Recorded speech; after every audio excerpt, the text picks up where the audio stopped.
Eder. Mech. Pallister.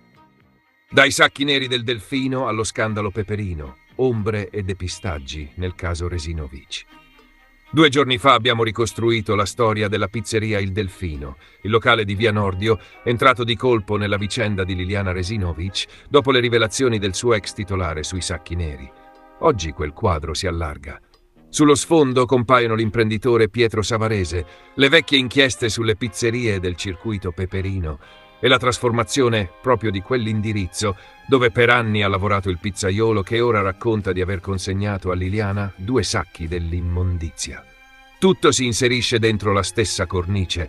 Chi sta contribuendo a costruire il racconto dei sacchi e a chi conviene spostare l'attenzione, mentre l'unico indagato per omicidio resta il marito, Sebastiano Visintin. Il nuovo fronte si apre con le dichiarazioni di Sergio Resinovic, fratello di Liliana, dopo l'intervista in cui l'ex pizzaiolo Alfonso Buonocore racconta di aver consegnato alla sorella, tra il 2019 e il 2020, 2 grandi sacchi neri della spazzatura. Secondo il suo racconto, Liliana li avrebbe chiesti con grande riservatezza, raccomandandogli di non dire nulla, nemmeno al marito. È un dettaglio che richiama in modo inquietante la scena del ritrovamento. Il corpo di Liliana, il 5 gennaio 2022, avvolto in 2 sacchi neri all'interno del boschetto vicino all'ex ospedale psichiatrico di San Giovanni. Per Sergio Resinovic però non si tratta di una svolta, ma di un'operazione pericolosa. Nelle sue parole emergono 2 concetti chiave. Primo, il tempo, perché un testimone che sostiene di avere un ricordo così preciso sui sacchi neri si presenta solo oggi, a distanza di anni, quando ormai il caso è tornato al centro dell'attenzione e la procura ha cambiato decisamente rotta. Secondo, il destinatario del racconto, perché Buonocore decide di andare a casa di Sebastiano Visintin e non in questura o in procura a riferire questi particolari. È su questo che il fratello di Liliana parla apertamente di tentativi di inquinare le prove. Da un lato dice che non crede a questa ricostruzione, dall'altro annuncia una querela nei confronti del pizzaiolo e chiede alla magistratura di intervenire davanti a quella che percepisce come una narrazione costruita per spostare il baricentro delle indagini. Già in precedenza Sergio aveva denunciato possibili depistaggi riconducibili al marito di Liliana, oggi indagato per omicidio e occultamento di cadavere. L'ingresso sulla scena di un ex esercente che porta in dote una storia perfettamente allineata alla pista del gesto volontario non poteva che accendere ulteriormente i sospetti. Intanto il procedimento penale su Liliana ha imboccato una direzione precisa. Dopo la nuova perizia medico-legale che ha demolito l'ipotesi del suicidio, la Procura di Trieste ha iscritto Sebastiano Visintin come unico indagato per omicidio e occultamento di cadavere. Sono state effettuate nuove perquisizioni, sequestrati abiti, coltelli da cucina, supporti elettronici e la GoPro con cui Visintin ha documentato i suoi movimenti la mattina del 14 dicembre 2021. In questo contesto delicatissimo, il racconto di un testimone che si presenta direttamente a casa dell'indagato per riferire episodi di anni prima, collegati proprio ai sacchi neri, appare quantomeno anomalo. C'è poi un elemento di tempo e di spazio che rende la storia ancora più complessa.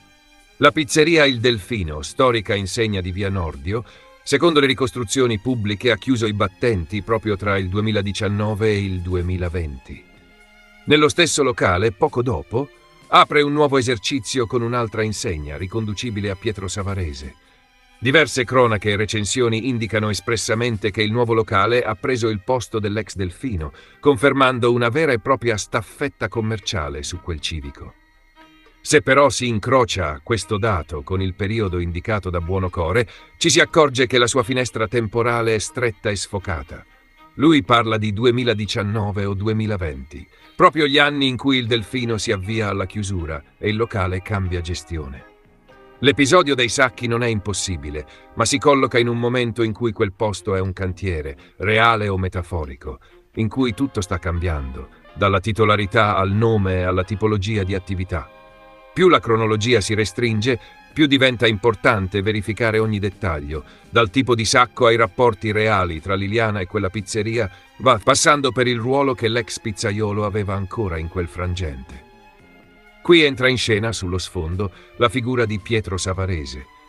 È un imprenditore napoletano legato da anni alla ristorazione, in particolare a marchi di pizzerie molto noti in città e a una rete di locali che nel tempo ha attirato l'attenzione sia del pubblico sia degli investigatori.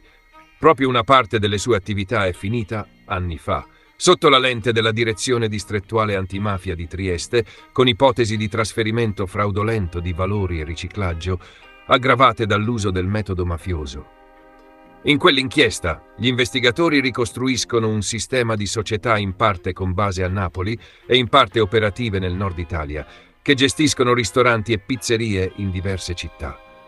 Gli accertamenti portano al sequestro di documenti contabili, computer e apparati elettronici e all'individuazione di un software di doppia contabilità che avrebbe consentito, secondo l'accusa, di occultare una quota importante degli incassi reali, abbassando artificiosamente i ricavi dichiarati.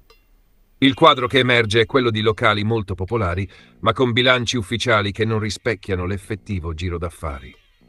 Parallelamente si aprono procedimenti di natura fiscale. Alcune società riconducibili alla stessa galassia vengono contestate per violazioni della normativa tributaria, con richieste di rinvio a giudizio per amministratori e soci.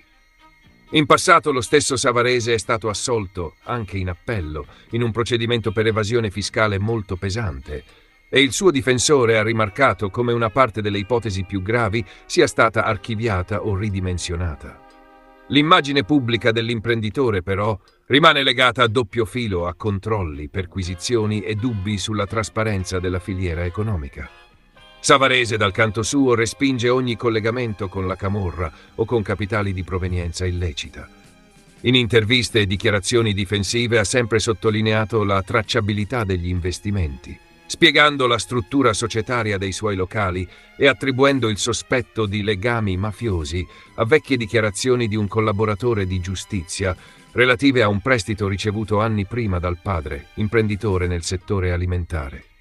Secondo la sua versione, quel prestito non avrebbe mai contaminato le sue attività e gli accessi ripetuti delle forze dell'ordine avrebbero prodotto un danno di immagine enorme senza trasformarsi in condanne per riciclaggio.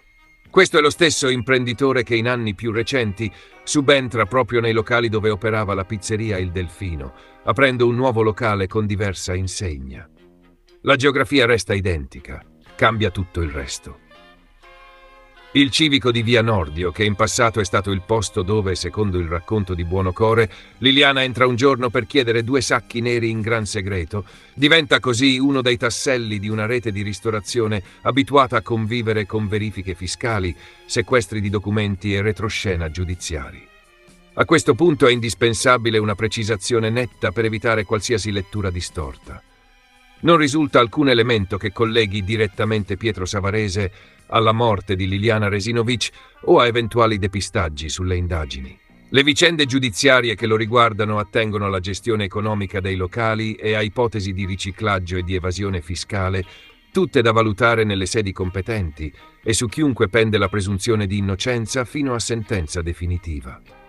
Il nodo per chi analizza il caso Resinovic non è quindi attribuire responsabilità penali dove non esistono, ma leggere le sovrapposizioni di ambienti, nomi e luoghi alla luce della narrazione sui sacchi neri. Da una parte c'è un marito indagato per omicidio, con una routine quotidiana ricostruita attraverso video, tracciati e testimonianze, e una lunga scia di comportamenti pubblici e dichiarazioni che la famiglia di Liliana considera gravemente fuorvianti. Dall'altra arriva all'improvviso un ex pizzaiolo che, anni dopo i fatti, fa irruzione nel dibattito con un racconto che sembra scritto per sostenere proprio la pista che la nuova perizia ha messo in crisi, quella del gesto volontario. In mezzo, come scenografia, c'è il percorso di un locale che cambia pelle e proprietari, inserendosi in una rete economica che ha già incrociato più volte gli uffici della magistratura.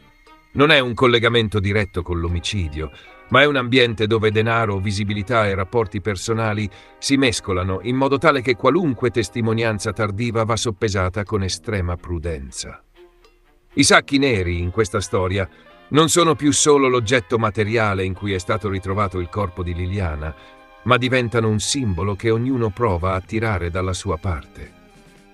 C'è chi li usa per dire che la vittima meditava da tempo il suicidio, Chi li vede come la prova concreta di una messa in scena successiva.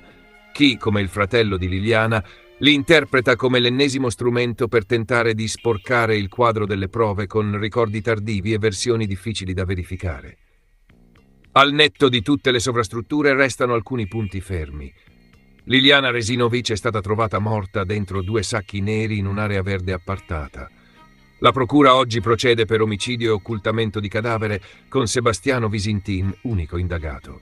L'ex pizzaiolo, che dice di averle fornito sacchi identici anni prima, dovrà spiegare in un'aula giudiziaria perché ha scelto il silenzio mentre il caso esplodeva sui giornali e perché ha parlato prima con il marito della vittima che con gli inquirenti. Il civico di Via Nordio, dove sorgeva il Delfino, è passato a una nuova gestione che penalmente non c'entra con il caso Resinovic, ma fotografa bene quanto denaro, quante relazioni e quante tensioni possano gravitare attorno a una semplice pizzeria di quartiere. Tutto il resto, dalle memorie dei sacchi alle ombre sulle gestioni, è materiale che dovrà essere verificato punto per punto, con un obiettivo solo: separare la ricostruzione dei fatti dai tentativi, consapevoli o meno, di costruire nuovi depistaggi attorno alla morte di Liliana Resinovic. Ehi, non dimenticare di iscriverti a questo canale.